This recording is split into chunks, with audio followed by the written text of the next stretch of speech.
Return to Amenti. Pharaoh Akhenaten. Return of Pharaoh Amenti. Birth of Pharaoh Akhenaten Amenophis IV. Templar seal released from the Annu races. Opening the halls of Amenti and Ascension. 2409 BCL 362 BC. The sphere of Amenti could only be re-entered into Earth's core during the periods of dimensional blending within Earth's natural time cycles. The Elohim and Guardians from HU2 and HU3 had orchestrated the frequency fence and Earth's quarantine in 9540 BC in order to prevent the sphere from destroying Earth after it had prematurely descended through the Ark of the Covenant as a result of the Atlantean cataclysm. And since 9540 BC the sphere of Amenti had been in storage, under high security, within the frequency bands of the fourth dimension astral planes. The Earth's grid had stabilized and risen in vibrational speed since the times of Atlantis, and the Guardian races made plans to re-enter the sphere of Amenti into Earth's core through the barrier between the third and fourth dimensions during the next natural opening in the time cycle. In preparation for opening the halls of Amenti, the next natural dimensional blending period would occur in 2409 BC. Which marked the half-cycle point within the 4426-year cycle that began in 4622 BC. If the sphere of Amenti could be entered into the third dimension in 2409 BC, it could then be returned to the Earth's D2 core whenever the Earth grid speed rose high enough to hold the frequencies of the blue flame morphogenetic field of Terra, which needed to be embodied on the planet for the halls of Amenti to open, as the Melchizedek cloister race held the imprint for the fifth DNA strand, which would pull fifth-dimensional frequencies into the Earth grid. The opening of the halls of Amenti was dependent upon enough of the Melchizedeks and fifth strand hybrid races being present on Earth to raise the grid speed high enough to hold the blue flame. In order to raise the grid speed, 8% of total global population had to have the fifth strand activated, which meant that the sphere of Amenti could not descend into Earth's core until a concentration of cloister Melchizedeks had been born. The second mass birthing wave of Melchizedek cloister souls was scheduled to occur around 1500 BC. So the tentative date for the opening of the halls of Amenti was set for a period following the 1500 BC Melchizedek cloister birthing wave. The sphere of Amenti was released from D4 by the Elohim in 2409 BC. The 7th through 12th base tones of the third dimension, which had been removed from Earth's morphogenetic field to create the frequency fence, were readjusted. The 8th through 12th base tones of D3 were re-entered into the Earth's morphogenetic field, reconstructing the frequency fence between the 6th and 8th base tones of the third dimension. This allowed the sphere to enter into the UHF bands of D3 until it was time to open the halls of Amenti. Releasing the sphere from the UHF bands of D3 did not require synchronization with the natural dimensional blend period as would have been necessary if the sphere remained in D4. Following the Melchizedek birthing wave of 1500 BC, plans were made for the opening of the halls of Amenti. This opportunity would also be used to begin the reintegrating of the Annu Melchizedek morphogenetic field, which was stored in Alcyone under the Templar seal. It was decided that in the year 1398 BC an avatar from HU2 would birth onto Earth through the Annu Melchizedek morphogenetic field, then through the sphere of Amenti and into the Earth, bypassing an avatar soul essence, who carried at least 9-dimensional frequencies within its personal morphogenetic field. The genetic imprint deviations in the Annu Melchizedek morphogenetic field could be realigned with the HU2 frequency patterns. This process would serve to clear the Annu morphogenetic field of its distortions and reintegrate the Annu back into the cloister Melchizedek morphogenetic field in the sphere of Amenti. Following the birth of this avatar, the Annu peoples would be released from the Templar seal and would be able to ascend to Terra with the unsealed races when the halls of Amenti opened. The birth of the avatar would spark,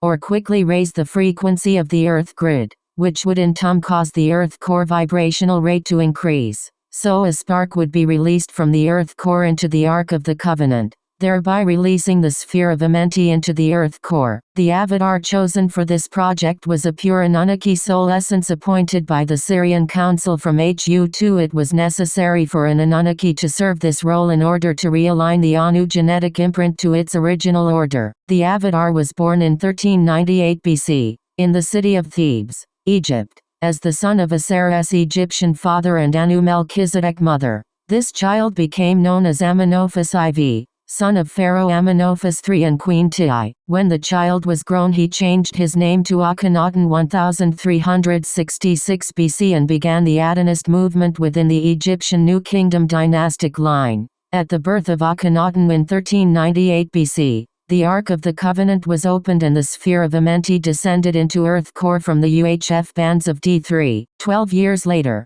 in 1386 BC, the blue flame of Amenti descended and was embodied by the Melchizedek cloister flame holder, who became the high priest of Akhenaten's Atenist movement. Amenophis III died in 1385 BC when Akhenaten was 13 years old, and Akhenaten served as regent with his mother Queen Ti until 1370 BC, when at age 28 he began his 17-year pharaonic rule. The Melchizedek cloister soul group who were to serve as keepers of the flame were birthed into this time period in synchronization with Akhenaten's birth, so they would be in the appropriate places to fulfill their role within the opening of the Halls of Amenti. The Halls of Amenti opened 12 years later in 1374 BC. After the frequencies of the embodied flame had stabilized within the earth grid at the age of 24, Akhenaten was taken to the inner earth by the priests of Ur, and trained in the processes of ascension, which he would conduct after his training was complete. In 1367 BC, at the age of 31, Akhenaten was instructed to relocate his seat of power from Thebes to a location in Middle Egypt called Tel El Amarna, where he constructed the city of Akhenaten in honor of the Aten god and the Law of One. He was led to this location by the priests of Ur, as there, beneath the ground, were portals connecting to the inner earth, through which he could pass into the portals beneath the Great Pyramid of Giza, where the Ark of the Covenant and the Halls of Amenti were found. The Giza Pyramid was still under the control and protection of the Amonist priests of Sarah's Egyptian lineage, among whom much anti-Atenist sentiment stirred. The priests of Ur did not want knowledge of the opening of the Halls of Amenti known among the general Amonist priest caste, as certain abuses of power and distortion of the original Templar creed had become prevalent in this group, and only cloister Melchizedeks born into the Sarah's Egyptian elite were permitted knowledge of the opening of Amenti. The new city at Tel El Amarna allowed Akhenaten and his followers to go about the business of ascension without drawing the attention of the Sarah's priesthood, and also permitted easy access through the inner earth to Giza, Thebes, Jerusalem and the city of Ur along the Euphrates River, using surface travel. These locations were hundreds of miles apart, but through the portals of inner earth these locations could be accessed within minutes. Akhenaten's purpose in coming to earth was to ensure the opening the Halls of Amenti, to realign the morphogenetic field of the Annu races so they could be re-entered into the sphere of Amenti, and to orchestrate ascension for the Templar Annu, Melchizedeks and selected others of various races, whose genetic codes were evolved enough to undergo this process. The Annu lived in concentration in the inner earth, and were also dispersed throughout the lands of Egypt and beyond. Through the inner passageways, Annu from various locations were brought to Akhenaten at Tel El Amarna for ascension initiation and training, and then taken secretly into the lower chambers of the Great Pyramid of Giza where they could pass through the Halls of Amenti and return to Terra. Though the Halls of Amenti had been opened in 1374 BC,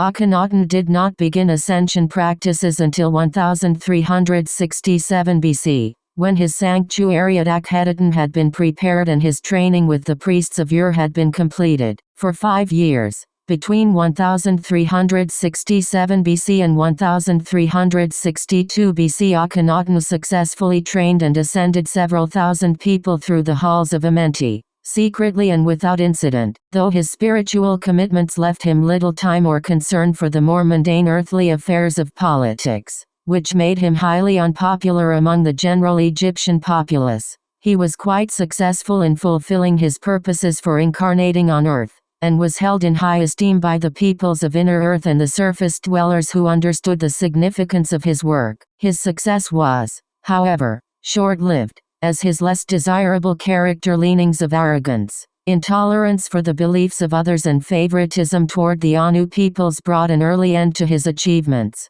and ultimately created a major setback in the greater plan of preparing the races for mass ascension. Akhenaten was still primarily viewed as a master and revered avatar among descendants of the Melchizedek people, who understand the purposes for his work on Earth. He deserves much credit for his achievements in realigning the genetic imprint of the Annu races and reintegrating their morphogenetic field into the sphere of Amenti. Though his general Earth mission was successful, it is still worth mentioning the less than desirable events that colored his reign as pharaoh. Because of these events, the halls of Amenti were once again closed, and the quarantine under which the races had evolved since 9540 BC remained in effect long after it was originally intended.